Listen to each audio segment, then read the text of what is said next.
NTV time, जनता की बात जनता के साथ।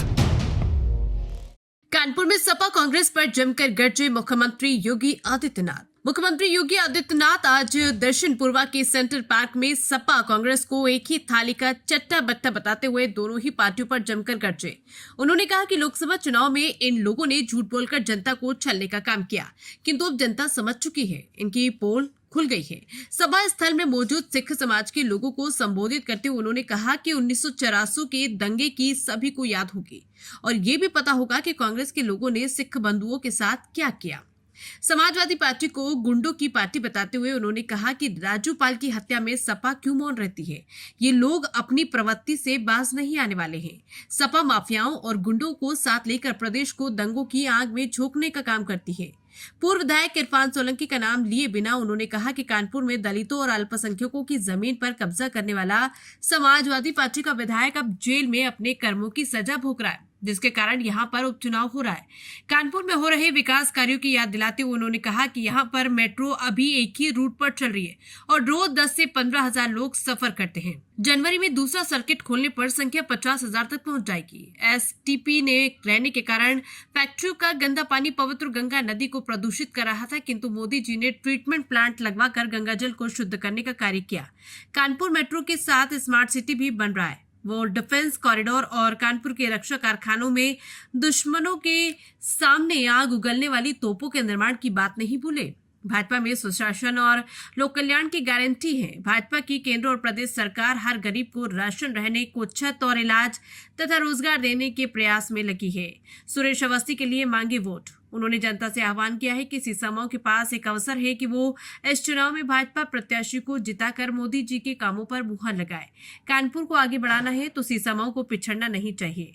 उन्होंने नारे लगवाए, हम बटेंगे, तो जनता ने आवाज लगाई, कटेंगे। मंच से एक रहेंगे बोला तो जनता ने कहा सेफ रहेंगे। सीसामाओं को सेफ रखने के लिए यहां से भाजपा के प्रत्याशी सुरेश अवस्थी को जिताकर मोदी जी के हाथों को मजबूत करना होगा। सुरेश अवस्थी भाजपा के निष्ठावान और कर्मठ कार्यकर्ता हैं। इन्हें जिताने पर सीसामाओं में विकास की धारा बहेगी। उन्होंने सुरेश अवस्थी के लिए हाथ उठवाकर पूछा, क्या सीसामाओं में भाजपा का कमल खिलाने के लिए सभी लोग योगदान देने को तैयार हैं? क्या सभी का आशीर्वाद प्राप्त होगा? 20 नवंबर को भाजपा को भारी बहुमत से मतदान करने इन्हें विजय बनाकर विधानसभा में भेजेंगे। जनता ने हाँ हाँ और जय श्री राम के नारे लगाकर जवाब दिया। एनटीवी टाइम के लिए कानपुर से विशाल सैनी की रिपोर्ट। अभी झारखंड और महाराष्ट्र में चुनाव है, वहां भी भारतीय जनता पार्टी की एनडीए सरकार बनने वाली है, यह भी आप देखना। लेकिन मैं आज आपसे कहने के लिए आया हूं,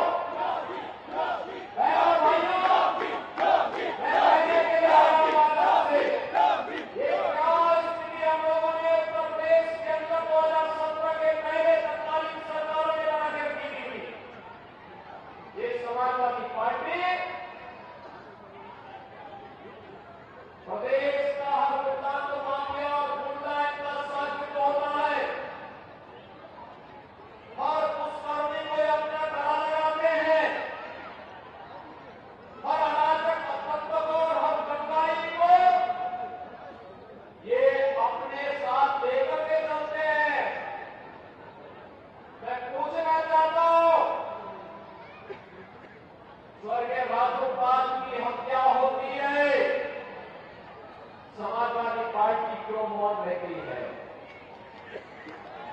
उमेश पाल के हत्यारों को जो समाजवादी पार्टी प्रश्रय दे रही थी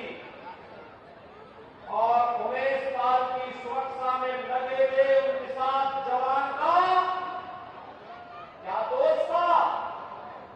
लेकिन अपनी प्रवृत्ति से ये लोग बाज नहीं आने वाले हैं और आज भी माफिया और अपराधी प्रवृत्ति के तत्वों को गले लगा करके प्रदेश की सुरक्षा के साथ एक और सेंध लगाने का कुछ प्रयास कर रहे थे, तो दूसरी ओर इनके द्वारा दंगाइयों को भी गले लगा करके